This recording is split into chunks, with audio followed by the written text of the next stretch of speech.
Here's a rough overview of the third vector selling system. In today's section, we're going to be looking in on vision building. They have to do with two powerful mind states called something's wrong and what works, and we're going to be looking at the depth and impact of emotions. Okay, so straight into it, states of mind.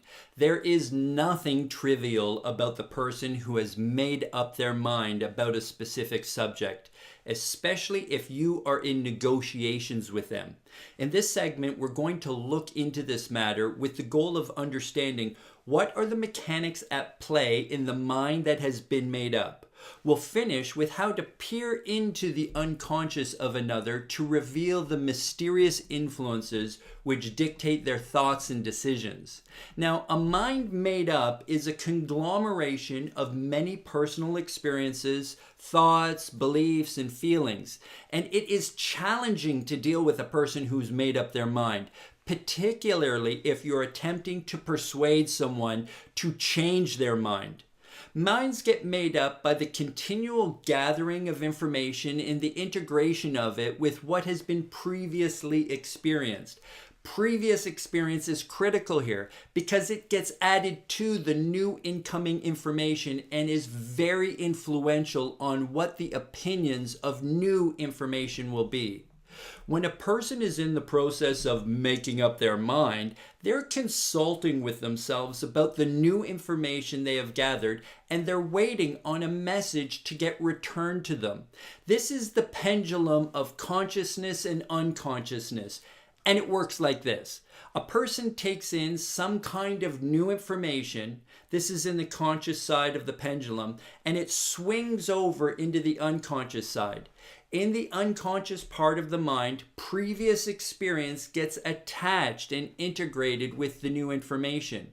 The pendulum then swings back into the conscious side, and the person now has a much more detailed opinion of the information. This opinion may be to accept or reject the new information. And it's interesting to note that what gets attached to the new information and why it gets attached is a mystery, even unto the person themselves. Although it can be assumed that what gets attached has some relevance to the information, but this is not a hard and fast rule. When presented with new information, say a strange ink blot on a piece of paper, one person may say they see the face of an old woman, while another may claim that they see something obscenely rude.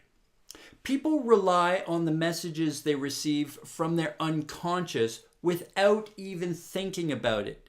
Take these two ladies, for example. Simone and Deirdre are at a sports bar, and the evening's just getting started, and they've just finished sharing an order of calamari together, and a very handsome, well-baked guy walks up to Simone and says, "Pardon me, but when I just saw you, my heart almost stopped. Can I buy you a drink?" Simone pauses for a moment, then, while slowly turning her back on the guy, says, "That's so nice of you, but no thank you." Deirdre's there. She flips out. She says, "Simone, are you crazy? Why'd you do that?" Simone gives a slight shrug and says, "I don't know, you know?" And Deirdre says, "Yeah, I know what you mean." So it bears consideration that the rational part of our mind tends to reside on the conscious side of the pendulum, while the more emotional side of ourself finds its home in the unconscious.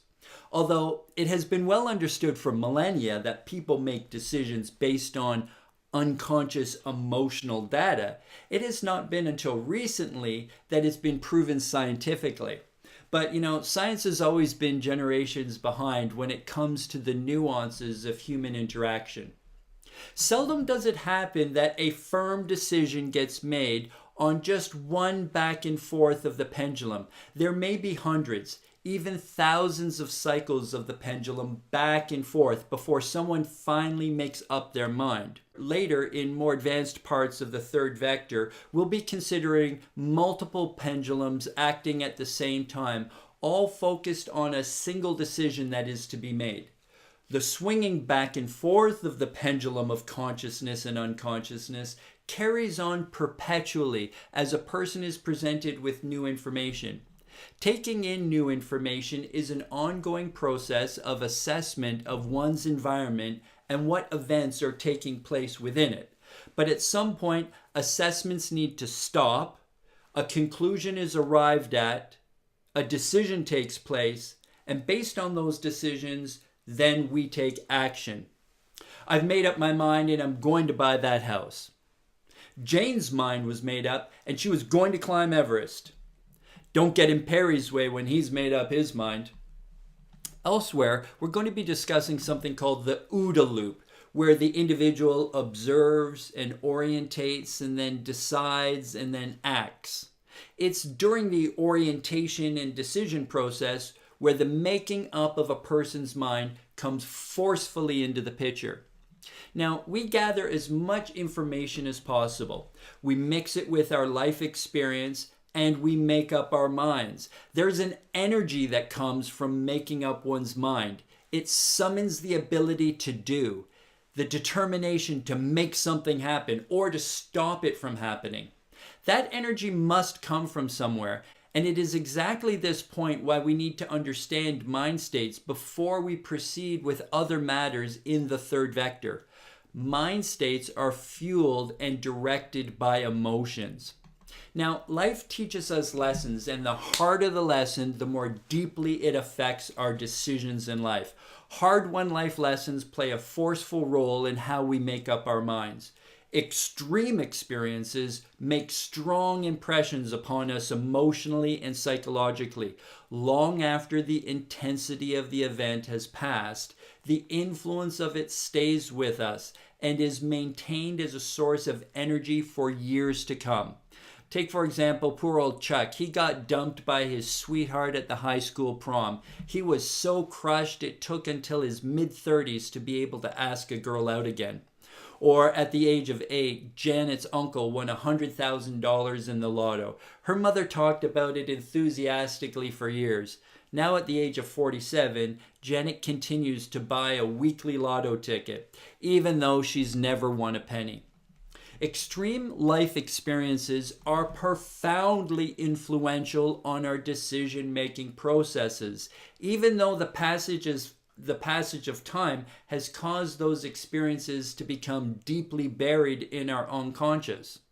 More than anything else, unconscious emotional motivations influence our decision-making processes. If we map intense life experiences onto the pendulum, they occur at the extremes of the swing. These experiences may be either negative or positive. After rolling his Toyota 4Runner, Jim never bought an SUV again, even though his whole family wanted one for their summer road trips. Or Angela had the most gratifying sexual encounter of her life that night. She wore those big hoop earrings for the first time, and now she owns 37 pairs of them. Extreme events are punctuated into our decision-making processes for years to come because of the intense emotional energy related to the event. Emotions are an extremely potent form of energy within the human design, which typically influence us from the unconscious part of our mind. Emotionally influenced mind states that have been deeply etched into the person from extreme experiences act as a continuous, unconscious source of energy directing almost all future decisions.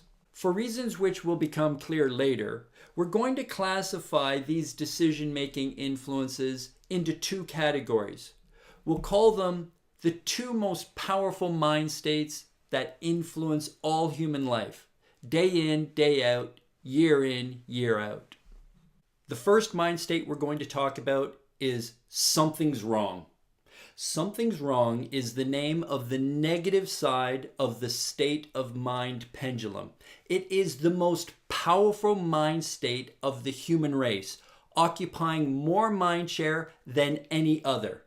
There are literally hundreds of thought processes going on every day that fall into this category. Some are big and important, and others are small and almost trivial. They occur in rapid succession, ongoingly, through the day and the night. For example, the phone rings at 2:48 a.m., something's wrong. Or you didn't wake up with your alarm. Something's wrong. Tim isn't back from his hunting trip on time. Something's wrong. Deborah realizes she didn't direct the CFO to call the tax attorney. Uh-oh, something's wrong. Or the doctor walks into the patient room with a sour face. Something's wrong. The payment didn't go through. Something's wrong here. It's 4:13 p.m. and you only paid for parking until 4. Something's wrong. Or the delivery didn't arrive. Something's wrong. Or the prospect didn't reply to your email. Something's wrong. We meet this mindset every day, over and over and over again. The significance of the something's wrong is completely subjective. It only matters to the person as much as it matters to the person. So for example, Tim isn't back from his hunting trip. Something's wrong. But he was late last time, so it's not such a big deal. Or, with the same example, Tim's not back from his hunting trip. Okay, we need to call the police because my dad passed away after a bad hunting accident and he could have been saved if we acted sooner. So the same something's wrong means different things to different people and will influence their decisions differently. Now, on the other side of the pendulum, there is the other mind state, which is called what works. And what works is the counter to something's wrong. And it's a searching and discovering process. What works is the second most powerful mindset of the human race. It's the response to all the problems we continually meet.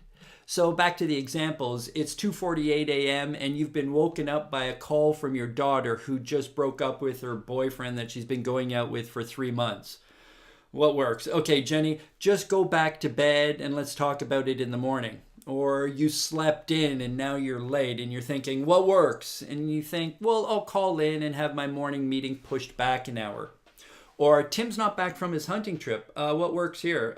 Well, let's just text him. Or Deborah figures out what works by remembering that the tax auditor is still flying back from New York and she can tell the CFO to reach out to him tomorrow. Okay, so the doctor walks into the patient room and he looks unsettled as he's about to give you the test results. You're thinking, well, what works here? And you think, well, just stay calm and I can always get a second or third opinion. Or your payment didn't go through. Well, what works? Well, here, try my credit card. Or, the parking just ran out. What works? Oh, yeah, I can use the new app to pay for it and to top up my parking. Or their delivery didn't arrive. Uh-oh. Well, what works? Well, there's a truck that's leaving at 11:20 and call them and tell them that they'll have it by 3. Or the prospect didn't respond to my email. Like, what works here? Well, just call them on the phone and ask them for the answer. So, similar to something's wrong, what works is deeply influenced by strong emotional motivations based on deep experiences. Getting the latest mobile and being able to upload directly to Instagram was huge. The excitement of it fueled your curiosity to find out what else could you do with the mobile phone. Or getting 50% off your flight to California was terrific. And from then on, you promised yourself you would never pay full price again. Getting your year-end bonus of $14,000 made for a very happy Christmas. Next year you're going to make even more client visits. These two mind states and the emotional experiences they draw their fuel from will figure quite heavily into the third vector as we learn the strategies and tactics of it. Understanding their significance is the first step to superior negotiation strategies and tactics. These are the primary foundations to understanding what motivates people's decision-making process.